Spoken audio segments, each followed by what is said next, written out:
Okay, we are going to start things off with a Brachypelma albopilosum. This is a hobby form right off the bat. Quick takedown, that's what we want to see today. Lots of quick takedowns.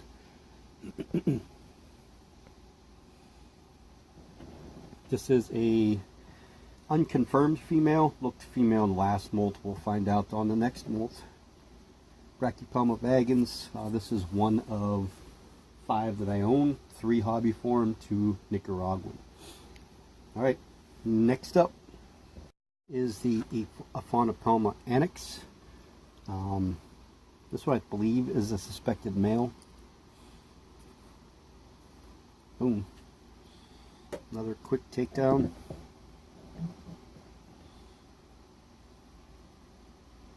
Another lovely species to own, very easy. I'm going to do all my feedings, and then when I put each section of teas back on the shelf, I'll water them before I stick them up there to try and get the feedings done as quick as I can.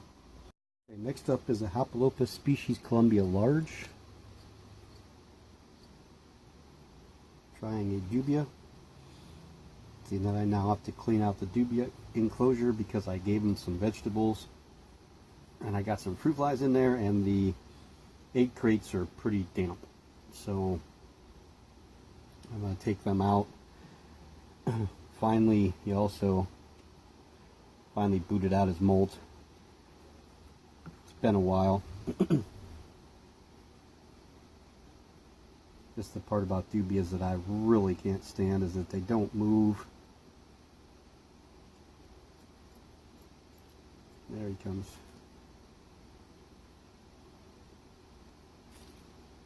There we go. Awesome. Okay, we'll move on. This is one of my favorite tarantulas that I own. This is the Ceratojaurus darlingi. I believe we're in that hole there. You have 1, 2, 3, 4, 5, 6 different entrances, 7 entrances to its labyrinth of burrows down below. There he comes.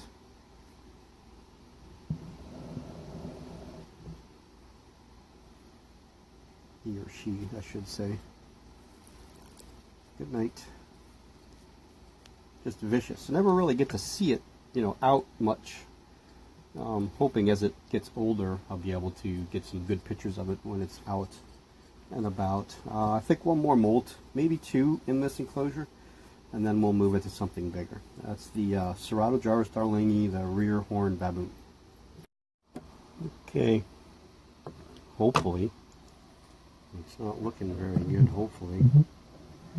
Gotta get the light in there the right way. This is Chindi. This is the Chromatopelmocyaneo pubescens. I'm sure we'll be right up to grab that cricket relatively quickly.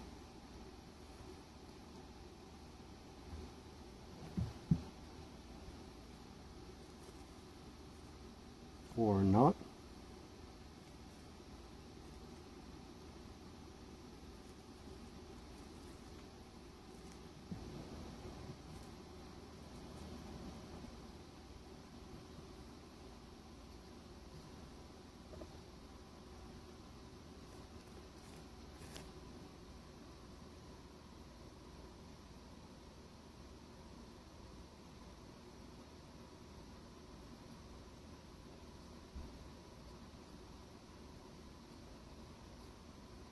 These crickets here I'm trying to feed off. They were gut loaded with carrots and cauliflower, and I got them to lay eggs in a dirt pile so I could have some pinhead crickets for the assassin bug nymphs and a few of the smaller tarantulas like the Brachypelma hamori and the Brachypelma albiceps. Oh, there is Chindi, and now the cricket went below him, her. Not sure if this one's a her or not.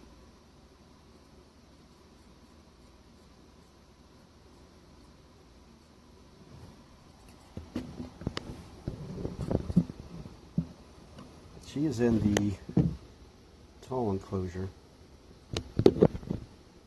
She spends most of her time about where she's at and right there. So the cricket's right there. Let's see if we can get focus. If that cricket moves again, I expect a takedown.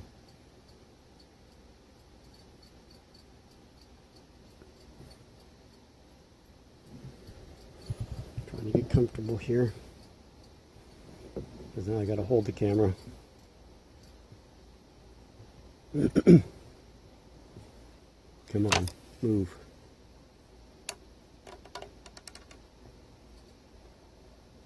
No, come on, spider.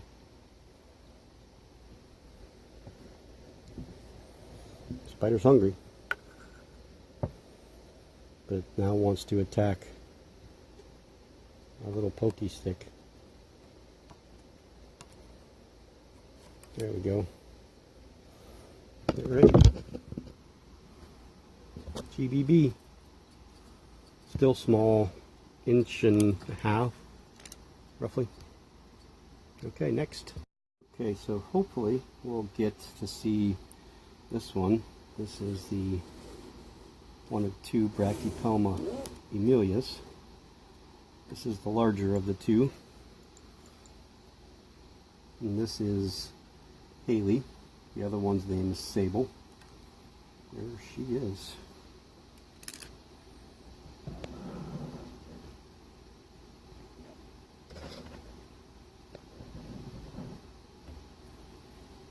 I always like when my Brachypelmas eat. Well, I like when they all eat, but there we go. Back into her cave.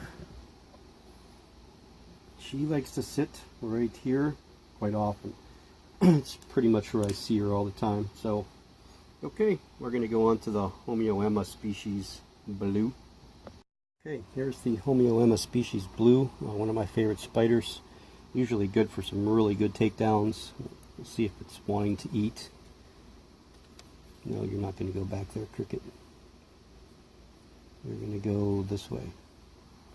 Yes, we do want to eat.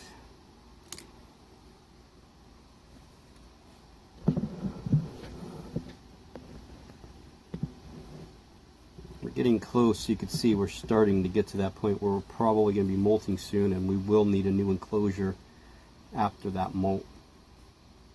I have something in mind for this one, and something in mind for my LP, which we'll see a little later on. So I would expect I may even get this one into the new enclosure before it molts, and then utilize this enclosure for another tarantula. Okay, on to the next. This is going to be the first time I try to feed the Brachypelma shorderi on film. I tried feeding it once before with a worm. It didn't take it, so I pulled it right back out again. We're going to try cricket and see if we can't get this one to eat. It's a very, very inquisitive spider. When you move the enclosure, it comes out of its den. It wants to know what's going on. You know, whatever thought process that may be. Just, am I scared? I'm got to come out and figure out what's going on. Most of the time, though, it is down underneath there. I'd love to see this one eat, as well as the Brachypelma albiceps. I'm not sure we're going to try feeding the albiceps. So when I got them in, Ruth had told me that they were probably in pre-molt. His abdomen's not dark, it's still the peach collared. So I don't believe that it's in pre-molt yet, but that doesn't mean that it's going to want to eat. We'll see if the cricket gets in range. And, oh, yeah. Spider wanted cricket, cricket jumped out. So we're going to catch the cricket and throw it back in. Okay, I have cricket in my hand. Cricket's back in. Now spider's back here.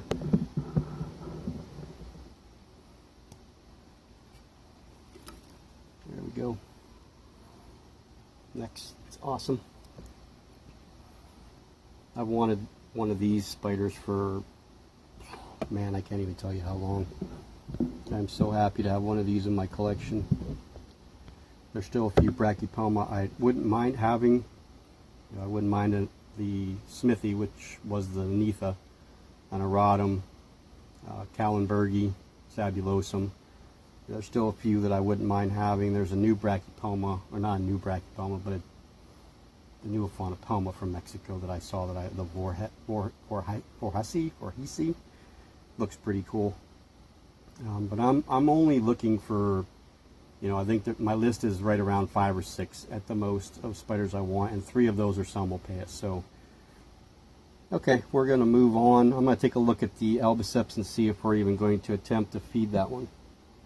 Okay, this is the Heterothele villicella. Hopefully that little dubia will, oh yeah. Get it.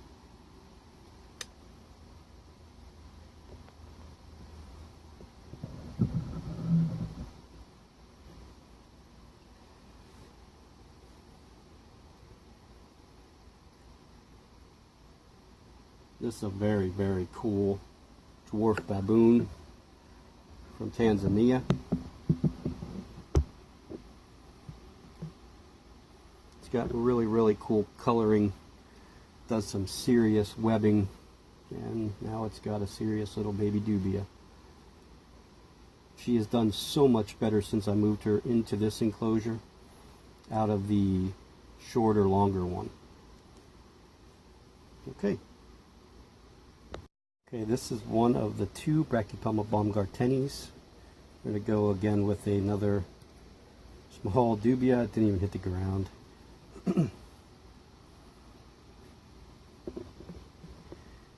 I'm not really quite sure how long this video is going to be, but I would imagine it's going to be probably up in the neighborhood of 40 minutes because there is a ton of tarantulas to do, terrestrial wise. I may break it up into 2 sections depending on how long this is, but we're going to go ahead and move on to the next. This is the Euapelacius campostratus. This is the smaller of the 2. Of course, the other one's a juvenile. I just had to have another one of these. I'd really love to have a female. They're just so pretty. But I'll take the sling and raise it up for the next 3 or 4 years, see what happens. I got a lot of them that are going to be that way. Be able to stay in this enclosure for probably a couple months. Okay, let's move on to the next. We're going to take a shot here. This is the Monocentropus belfori. Not sure if we'll get it to come out or not. This is the one that's by itself. Since the last mold, it has got some coloring. Not a ton of it yet, but some. It's actually back here in the corner.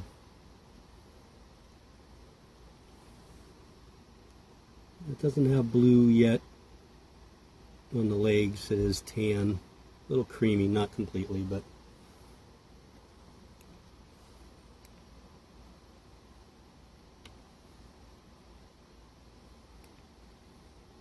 we do have a little bit of movement out of the spider, so I think it does know that the dubia is there.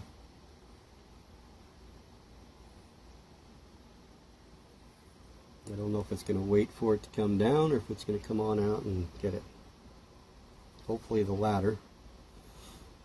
We're probably going to definitely have to break this up into 2 parts, because I'm looking at 1, 2, 3, 4, 5, 6, 7, 8, 9, 10, 11, 12, 13, 14, 15, 16, 17, 18, 19, 20, 21, 22, 23, 24, 25, 26, 27, 28, 29, 30, 31, 32, 33, 34, 35, 36, 37, 38, 39, probably 40 more. Oh, hello. I'm glad you came out.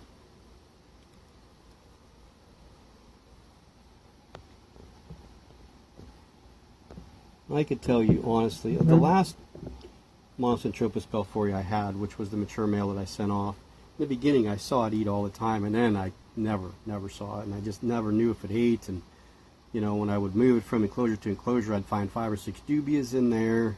So seeing this one come out and actually eat is great.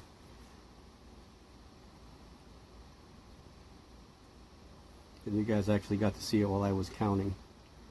So what I'm going to do is probably feed the next 2 that are on the bed ready to go, and that'll be the end of part 1.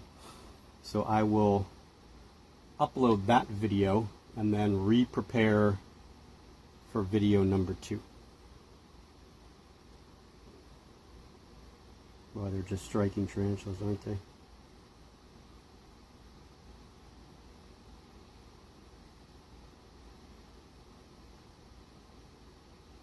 I did order 250 small size red runners, and in 2 weeks I'll probably order another 250 or so dubia.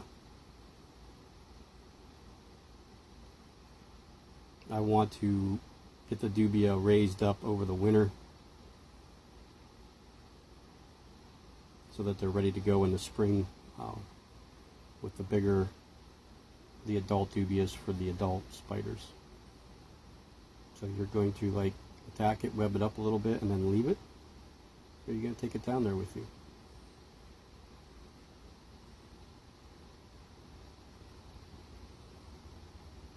Guess we don't want it. I'm sure it'll come back up and get it.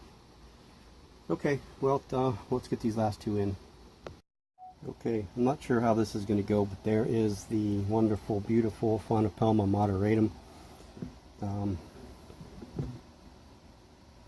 It is way down at the bottom. It's got itself its little thing there, and that comes out right there, and it also has an exit on the other side. So I don't know if we're going to get him to feed, her or him, but I do have a little dubia. I'm going to try and get down the little hole here and see if we can't get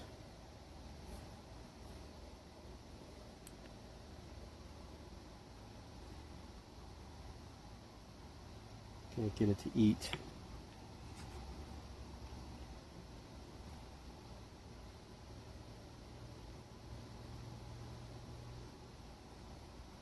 Oh, he's coming.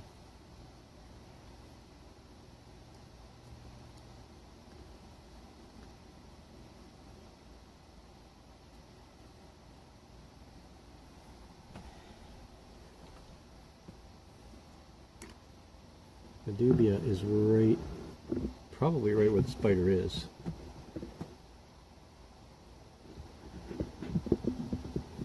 Sorry for the shakiness. I'm trying to move the camera up a little. Oh yeah, the feet disappeared. That's probably a spider that's eating right now.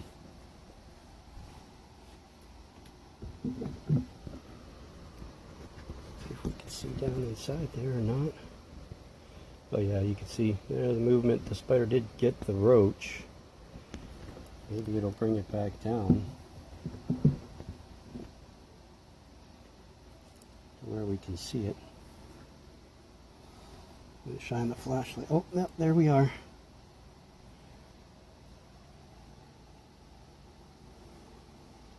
I'll go back behind the sticker. Yeah, it likes to be behind the sticker. It's got like it veered off and went that way right behind the sticker, so you really can't see it as well. You can see if you guys can see it. There it is back there. It does have the dubia roach, which is good. This is I fed it once, worm. It took that right off the bat, so that's the second feeding since this one's been in. So yep, very excited. Hope you guys enjoyed the first part of the end of September 2017 terrestrial fossorial feeding video. Like I said, I still have roughly 40 spiders to go, and that did not even include any of the slings. There are still 2, 4, 6, 8, 10, 12, 14, 16, 18, yeah, 16, 18, 21, 22, 23, 24, 25, give or take, 26, 27, 28, probably about 30 slings too that have to be fed. I don't know if I'll film all of them, but we'll film whatever we can and we'll get it out there for you guys to see. Let me know how I'm doing. Like the video if you thought it was good. Let me know if there's things that you see that I can improve. I know that there are some things that I can improve on, and I'm working on that, working on different ways to do the lighting and a microphone and the GoPro. I've videotaped a few things with the GoPro. It's gone well. Of course, I need the microphone because it just doesn't seem to pick up my voice very well unless I'm like right on top of it. And the problem with the GoPro is that I don't know how to make it zoom in and out. I know I have a little remote for it, so I have to learn how to use that, and I think there's a zoom on that remote. So it's, again, playing with it.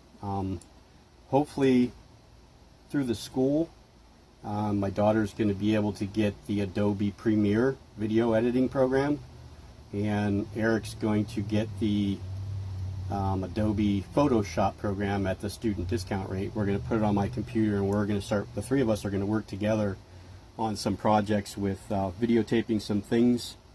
A lot of it's going to be spiders. Some of the stuff they're going to video on their own. Eric's going to do a logo for the channel. I have some ideas. I think it's going to turn out real well. He's done great in his computer graphics class. So we'll see how things go here soon. And thanks for watching this video, and stay tuned for part 2 coming up next.